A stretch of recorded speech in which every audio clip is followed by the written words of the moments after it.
Hey, Husker fans, welcome back to the Husker Big Red YouTube channel. I'm Chris Peterson, and joining me as always is Danny Gillette, and we're back here on this Monday morning for a live stream. We are going to go live here on Monday to discuss some of the upcoming recruiting commitments and things going on with Nebraska. They had another big weekend of official visitors, so we're going to recap all that. So before we get into that, please make sure you hit the like button, hit the subscribe button, and get into the comment section. If you catch us on social media, hop into the chat. If you're watching on the replay, please make sure that you hit subscribe and like if you don't already. And Danny, how are you on this Monday morning?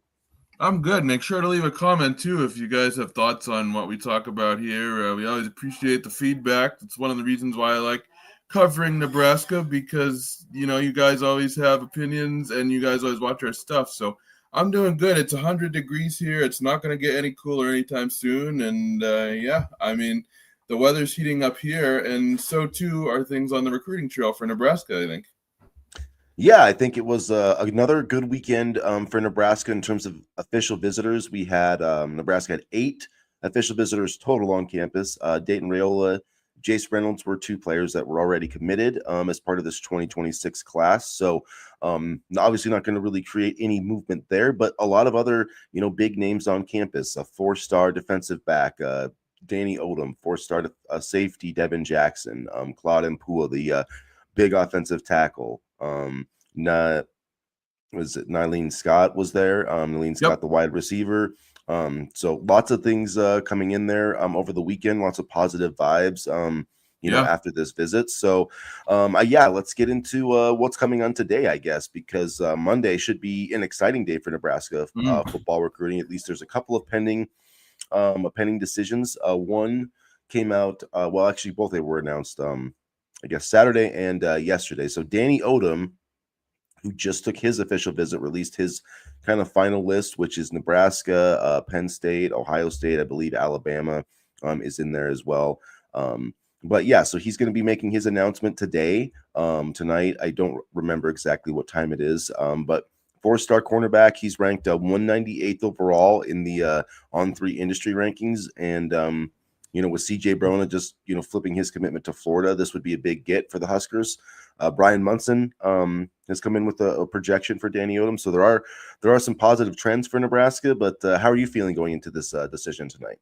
5 p.m. for Danny Odom. He didn't specify a time zone on his announcement graphic, so 5:30 Central Time 5:30 Eastern Time for Jamal Rule as well. So pretty close commitments back to back. I'm feeling good about Jamal Rule. I'm not so sure about Danny Odom, but I expect that. And if I'm wrong, please tell me in the comments that we see a commitment from Jamal Rule today. Danny Odom up in the air. I feel good about it, but he's got a lot of talented schools in the mix for his recruitment. So we'll see. It's going to be one of those recruiting battles. Yeah, and Oklahoma also in the mix, with Danny Odom as well. So 6 foot, 175-pound cornerback. Right now, the On3 recruiting prediction machine gives Nebraska an 86% chance to win this one, but that things can change quickly there. So those expert projections don't always mean everything. They're the 2 that they've got right now were Sean Callahan and Brian Munson. So both of the Nebraska guys, not Steve Wiltfong or. Not that he hasn't missed a couple lately, but things can happen, can change quickly. But Jamal Rule definitely feels like Nebraska's going to win out there, and I think that's a solid recruiting win as well if they get. I mean, Virginia Tech, Syracuse, Michigan State, North Carolina State. He's ranked. And he's 6 foot, 205 pounds, 779 in the 2026 class. But you need to get a solid running back. I'm not sure if Nebraska would take 2, so I think it's worth taking 2 running backs, but I don't know what this means for like Brian Bonner, if that means Nebraska's kind of trending in the wrong direction with him. What do you think the commitment of Jamal Rule, would mean for the running back room, I guess, in this class going forward? Do you think they would still, take Brian Bonner if they could get him, and it's kind of if they don't get Bonner, they'll be done at running back? Is that kind of how you see it? Or do you think they take 2 in this class? If you can get Brian Bonner, absolutely get him. If the opportunity presents itself where Bonner wants to come to Nebraska, absolutely take him. With the running back position, it's so tough to land a running back to begin with. I don't necessarily see them taking two in this class, but I feel like maybe they're still in it with Bonner, but they have a better shot with Rule. And we talked on Saturday about guys that we felt were underrated. I feel like Jamal Rule is underrated. This is a guy that had 1,234 yards and 7 games of over 100 yards. So I feel like he's a little bit underrated, and I think he's going to outplay his ranking, so to speak. Yeah, and it would be I think he would be a solid get. I like Jamal Rule. It's it's interesting. He's got the same last name as head coach Matt Rule, spelled a little bit differently, but Yeah, that's is from picked me up a couple times. is from Charlotte. So ACC country. There, Nebraska will have beat out a few ACC teams and Michigan State. So there's been some Big Ten offers there as well. Another visitor this weekend, Larry Miles, the 5'11" wide receiver, 170 pounds. Miami's been on the prediction machine there, but that prediction's from quite, a long time ago, from January, from Steve Wiltfong. So we'll see if Nebraska can create some movement there. They've had obviously a lot of success with Florida kids. Danny Odom and Devin Jackson are both from Florida. So I don't know, could be another trio of kids, Larry Miles, Danny Odom, Devin Jackson. Do you think that that's a possibility? Nebraska gets all three of those guys committed, who are on campus this weekend? Yeah, I definitely do, because like you said, they've had success with Florida kids recently. And I feel like not to bring this back up again, but it's worth just for comparison's sake, Scott Frost recruiting the state of Florida, I feel honestly like that was more like, shooting fish in a barrel, or, throwing something at the wall and seeing if it sticks. I feel like Matt Rule has a plan here. And so I feel like this, second go around to Florida kids is not necessarily just haphazardly and blindly recruiting. I feel like there's a plan here. And speaking at wide receiver, like we said, there has been some movement with Nayland Scott. He was on campus. He visited during the spring and then quickly committed to Arizona State. But he's a 6'3", 185 pounds. Out of Powder Springs, Georgia. He's been projected to flip from Arizona State to Nebraska by Brian Munson. That was another one that was put in yesterday, or excuse me. Yeah, Sean Callahan and Brian Munson. Sean Callahan, yep. Have both projected him to flip. And, he's a 4-star in the 24/7 composite rankings. He's a high 3-star in the On3 industry rankings at 404 overall. But if you look at the offer list for Nayland Scott, it's freaking impressive. Georgia, Auburn, Texas A&M, Florida, Tennessee, South Carolina, Arkansas, Louisville, Indiana, Wisconsin, Kansas State, West Virginia, Missouri. Yeah. Alabama's been in him, or LSU, excuse me, not Alabama, but Clemson, LSU. So there's a lot of really big offers for Nayland Scott, and I feel like Larry Miles and Nayland Scott would be a really good, wide receiver class. I know Zion Coleman's still out there as well. Or Zion Robinson, excuse me, not Coleman. So yeah, I think like those are probably the top, 3 receivers on the board right now. And, I feel they've got a good chance with all 3 of them. Scott obviously has been projected to Nebraska.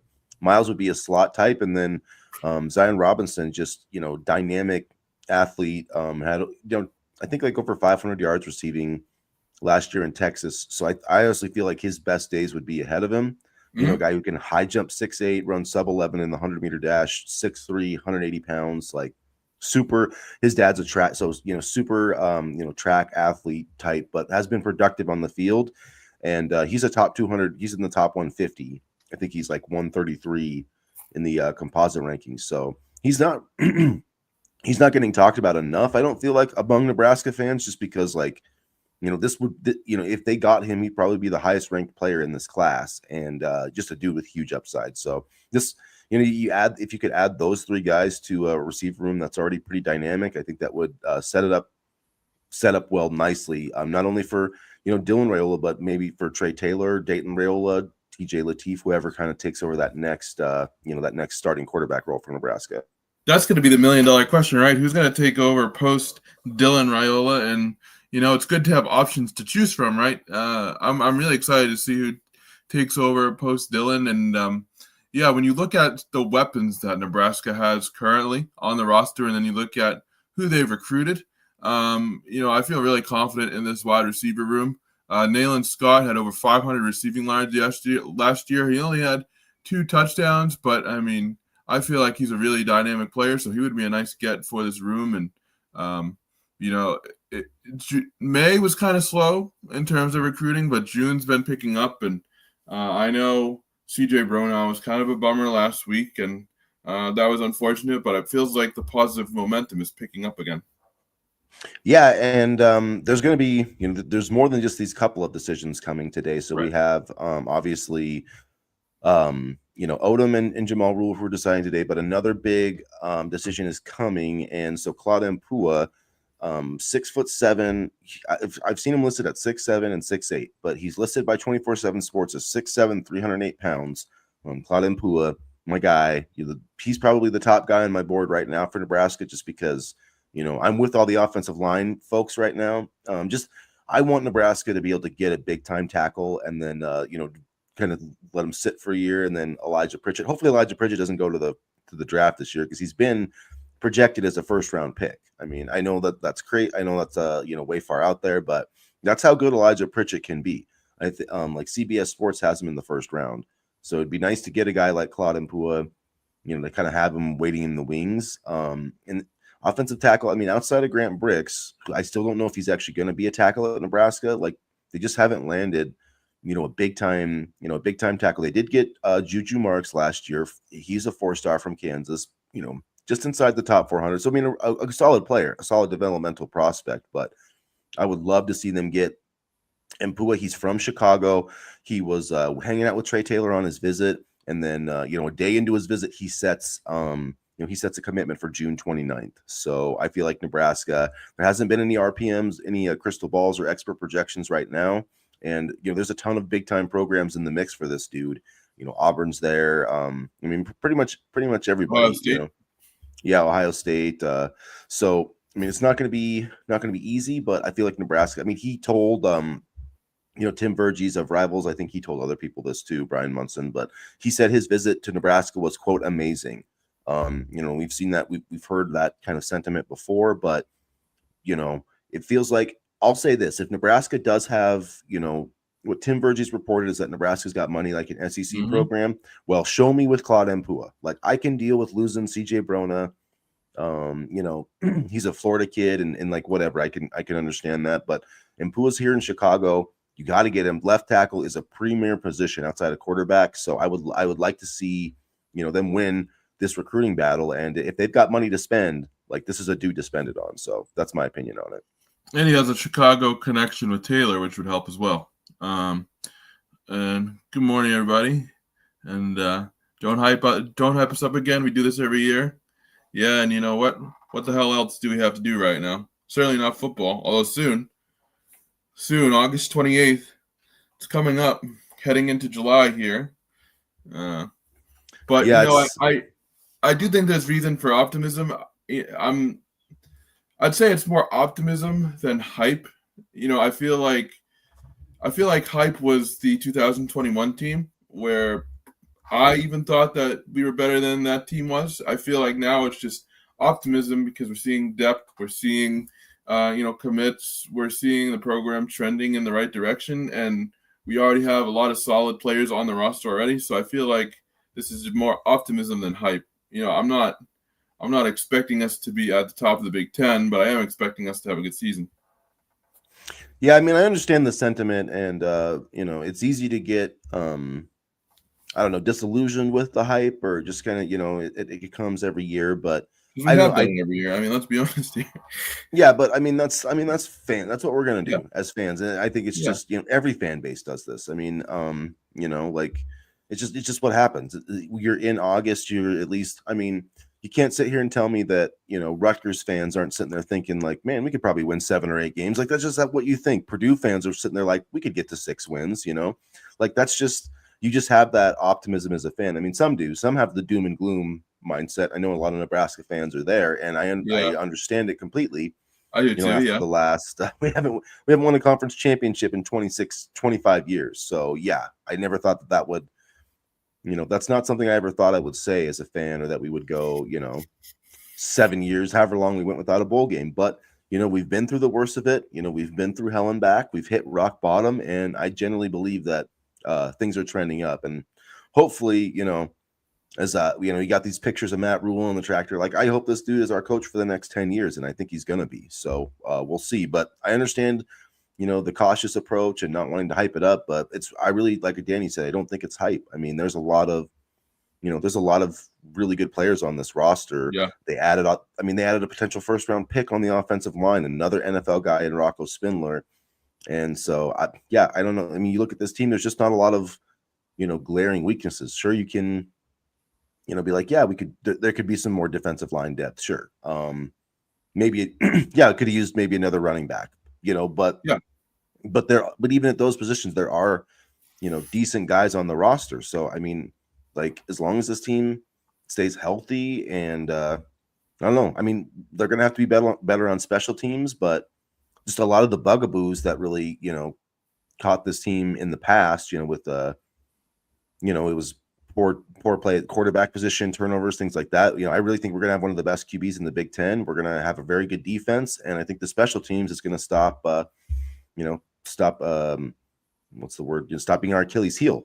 In a lot of these close games, because if we had executed on special teams last year, Nebraska at least wins 9 games. And that's not even like a crazy, like, if we just no. make those 2 field goals against Illinois and Iowa, like, we're playing in the Capital One Bowl instead of Illinois. So it's really, this team in this program really is on the cusp.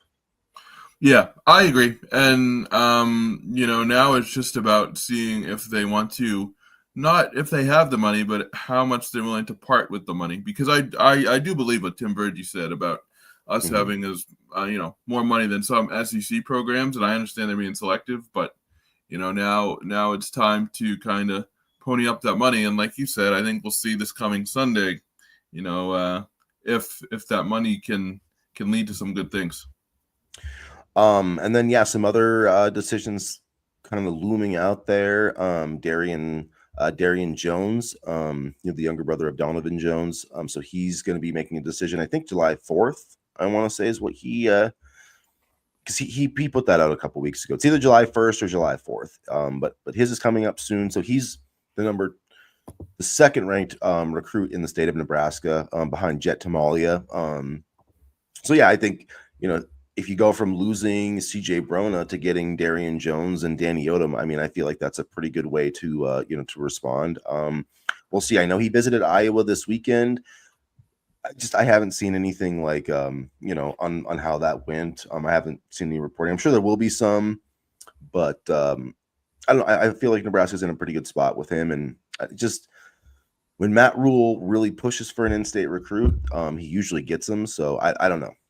I'll be surprised if Nebraska loses Darian Jones to Iowa. Darian Jones, his commitment date is July 4th, so there will be some fireworks, hopefully, for Nebraska on that day. I would be surprised if they lost him to Iowa, but at the same time, I'm not really surprised by anything in recruiting anymore. So he would be a nice get, and having his brother on the team definitely probably helps things. But we'll see what happens. I mean, I think this. I think adding another player in the secondary would be important. I don't think it's as big a position of need, obviously, as it was even a year ago, but it's always good to have that depth. Because last season, I felt like once Tommy Hill went down, they didn't have a ton of depth. This year, I feel completely different about it. Yeah, no, they've got really good depth this year. You look at not only Sayer Wright, Donovan Jones, Andrew Marshall. I think those are your top 3 guys. I think Andrew I'm Marshall's very going to be excited about Andrew Marshall. Sorry, I'm very yeah, excited about no, Andrew me Marshall. too. I think he's going to be. I think he's not getting talked about enough. I think I when we look agree. back, I was about to say the same thing. yeah, I think when we look back at this transfer class, like, he's going to be one of the 5 guys. Like, on defense, I think him and Dason McCullough are going to be like the 2 big Yep. dudes plus Yep. Watson Trent. And then I just He's think those another two. guy I think that's not getting talked about enough either. Watson Trent.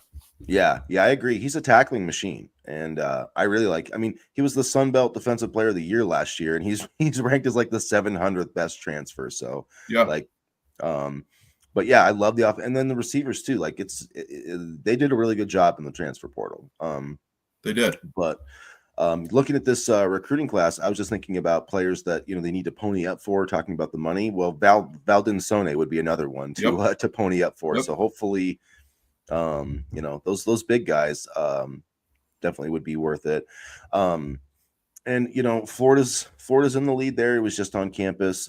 So we'll see, but that's one 6'5", 320, like whole or 6'4", 320. But that would be an awesome guy. That would be another one to spend some money on. If you're going to spend some money on someone, he would be another one.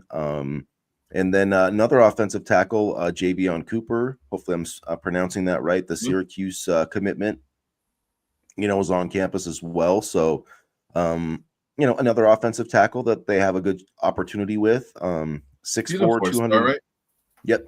Yeah, he's a 4-star. Listed at 6'4", 295 pounds. Syracuse got the commitment now, but UCF, West Virginia, Pittsburgh, Penn State, some of the other teams that have been in the mix with official visits and whatnot. So Colorado as well, Florida State.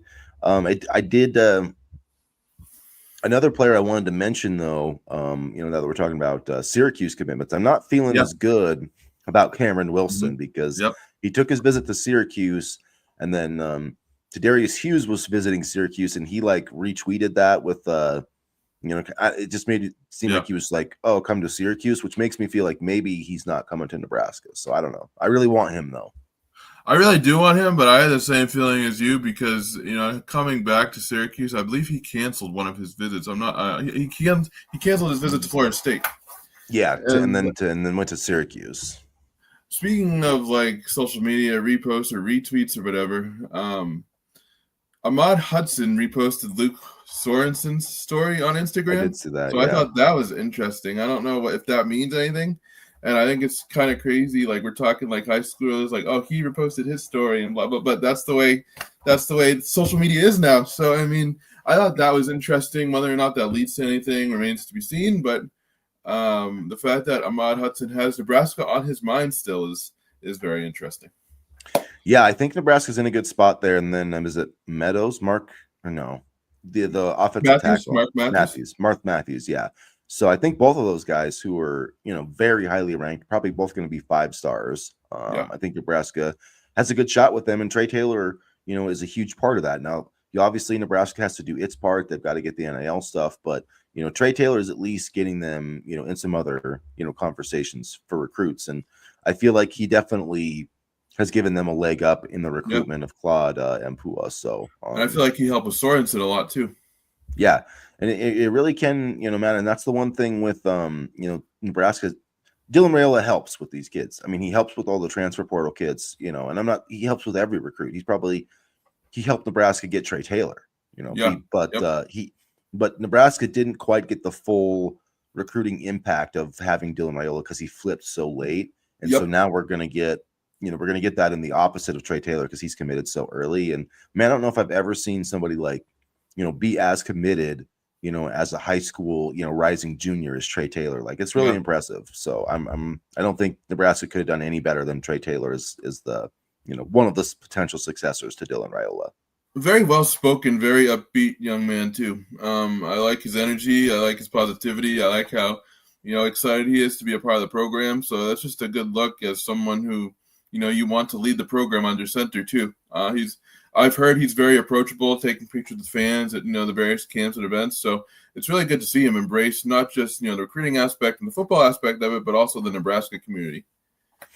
Yeah, it's gonna be fun to build up not only this class, but I think 2027 is the one that has a chance to be ranked really high. But in either way, there's a good chance this class has 10 commitments by July 4th at the latest. If you get Rule and Danny Odom today, and then you get Claude Mpua, and then you get Darian Jones. I mean, if that happens, nice class, yeah, I don't think it's not unrealistic to say that that could happen. And then all of a No. sudden you're sitting at 10 commitments. You've got, multiple blue chippers in there. Nayland Scott's another guy who's kind of trending in that direction. You're still in the mix with Cameron Wilson, Javion Cooper. Brian Bonner's still out there. Zion Robinson. So you're probably not going to have a 50% blue chip No. ratio or 55%, which it was last year, but I still think you're going to get a nice class here. And like I said, I really like Hayden Ainsworth, Yeah, Rex I used to. Waterman, Mm-hmm. and I think it's smart that Nebraska, and I think you're going to see this with more teams, but they're going to add more of these linemen that maybe aren't like, oh, this guy might not play right away, but 2 years from now, whether it's a starter, whether it's a guard or a tackle or whatever, like it's going to be a lot cheaper to have that guy on your roster than it is trying to find him in the transfer portal, because finding competent, like quality offensive linemen in the transfer portal is only going to get more cost prohibitive as we move forward. So I think Yeah. that that's a really smart move by Rule and by Donovan Raiola to really make that investment in this offensive line, so Nebraska doesn't have to, rely on transfers down the road as much, especially at Yeah. that position. And to develop not only young offensive linemen, but maybe 3-star guys that just need a little bit more refining before they turn into really good linemen. And I've said this before: having 5-star offensive linemen would certainly be ideal and great, but those 3-star guys, they can play too. It's not just about the 5-star, imp, 5-star looking, pretty. It's not about the Ferraris. It's also about the trucks. So, I mean, hopefully Nebraska, if Nebraska can land some trucks, I think they'll be good too. And I think they did that over the past couple of weeks here. And you look at, Iowa, Wisconsin, programs like that. I mean, there's been some, 5-star level guys for sure, but they've taken tons of guys that are exactly the kind of players you're talking about and turn them into NFL players. And even if they're not NFL players, just really good college players, I mean, it's not, you don't have to have a bunch of guys that are getting picked in the first round, but if you can develop a 3-star guy into a late round pick, that type of player, that's extremely valuable. And Nebraska hasn't done that enough. I think we're going to see them start to do it more. And, I really like the kind of guys that Donovan Raiola's targeting. And I feel like I do too. I feel like they have a certain attitude. And I feel like this offensive line, I feel like it's starting to reflect the team that Matt Rule wants it to be.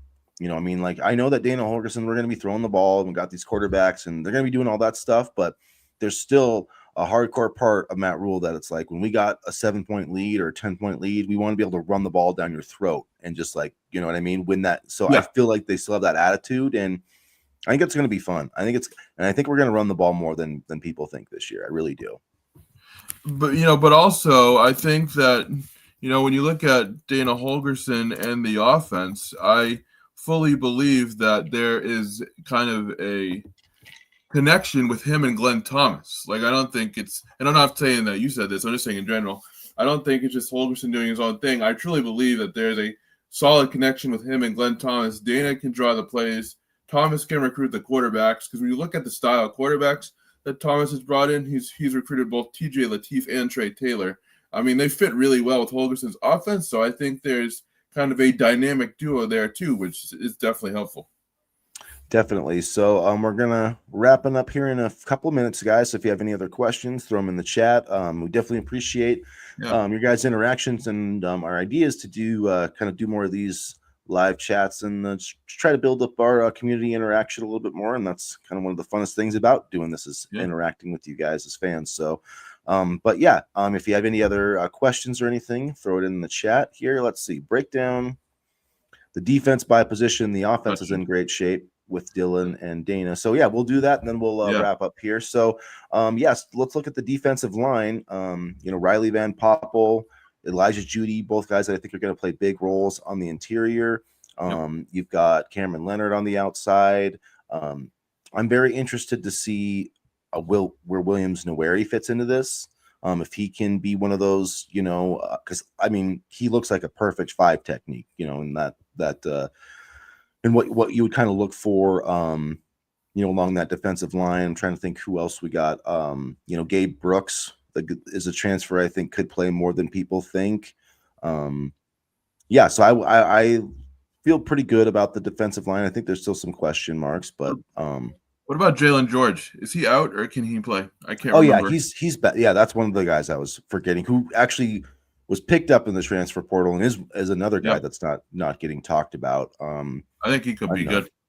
And then Dason McCullough, even though he's going to be that jack linebacker, is going to be one of the top pass rushers. I think Willis McGahee the fourth is going to be a pass rusher. Obviously, Cameron Leonard, Keanu Davis. Should have mentioned him. I definitely think he's going to be a starter up front. Shavers. I think Shavers and then you look at the linebackers. Shavers will be in the middle. Watson Trent. That's the position I'm most excited about. Sorry, that's the position. No, you're okay. Javin Wright. I mean, holy cow! And then not even talking about Christian Jones and I'm blanking on the other guy that we got from Dawson Merritt. Dawson Merritt. So do you think they play this year, Jones and Merritt? I think they do, but not as much as we think. I don't think either of them will redshirt though. I'll say that. Okay. So I think it'll be like they'll play and they'll play on special teams, and I think we'll see them. I don't think they'll be like starters though, but I think they'll play like Shavers and those guys did. Yeah, okay. I'd take that, yeah. So yeah, I think this is the best linebacking group Nebraska's had. I can't remember when. I mean, really a really good linebacker group. Then you look at safety. We started at cornerback. We mentioned it a few minutes ago, but Sayer Wright, Andrew Marshall, Donovan Jones, Amari Sanders, Larry Tarver. I mean, Jameer Khan. Literally, they go 6 deep at corner. Yeah. And that's also, Bryson Weber, a 4-star cornerback who's a freshman who played very well in the spring. I forgot about Bryson Weber, yeah. So, I mean, freaking loaded there. And then you look at safety. I'm counting Marcus Buford as a safety. Also, Mario Buford. Thrive there, yeah. Mario Buford at cornerback, too. Marcus Buford at safety. Deshaun Singleton at safety. Malcolm Hartzog as the, nickel-type role. So, and then they got Justin Rhett from Georgia at that safety. People don't really talk about him that much. So you look at every position. I mean, there may be a little thin on the defensive line. There's some guys I think that need to step in and develop, but everywhere else, man, this defense is loaded. So when you talk about 1-2 at the corner position, do you go Sayer Wright, Andrew Marshall? Yeah, Sayer Wright, okay. And Yep. Andrew Marshall. That's what I would do too. Yep. I do think the one thing is, when you like Lindy's put out their preseason All Big Ten list, and I think Nebraska had 1 or 2 picks, and so that's like they need some guys to emerge. Like Vincent Shavers needs to be in like All Big Ten caliber linebacker this season, and I think he can be. Yeah, I think it can be too. Sayer Wright, that's another one. Maybe Elijah Pritchett, maybe Dane Key, Dylan Raiola, potentially Imogen. These are all. Yeah, Jacory, but these are all guys I think that have a chance to be first, second, third team, all Big Ten. Even honorable mention. One of those. Honestly, and Isaiah Hunter. We don't really mention him a ton when we talk about wide receivers necessarily, but him too. Yeah, he had a really great season last year for Cal, an ACC program, which is weird to say, but it is. It is. It is what it is. Cal's not ACC, but okay. They need to start calling it the Atlantic Pacific Coast 10. The APCC. Yeah, you're right. Yeah, right. It is weird to say. It really is. This whole conference thing, or supposedly conference thing, is a mess. But yeah. But so hopefully that answered your question, Sean. And on a lot of depth. Note, a lot of depth on the defense. So, and I really like John Butler too. So maybe we'll do offense more next show. We can break down the offense a little bit more next show. Yeah, and so we'll be wrapping up now, you guys. But if you have any other comments or questions, put them in the chat now, and we can definitely address them on our next show, which I think we'll shoot for Wednesday or Thursday. We'll let you guys know for sure. Yeah, definitely sounds like we could do Wednesday. So, all right, if you haven't already, hit the like button, hit the subscribe button, and as always, go Big Red. Go Big Red.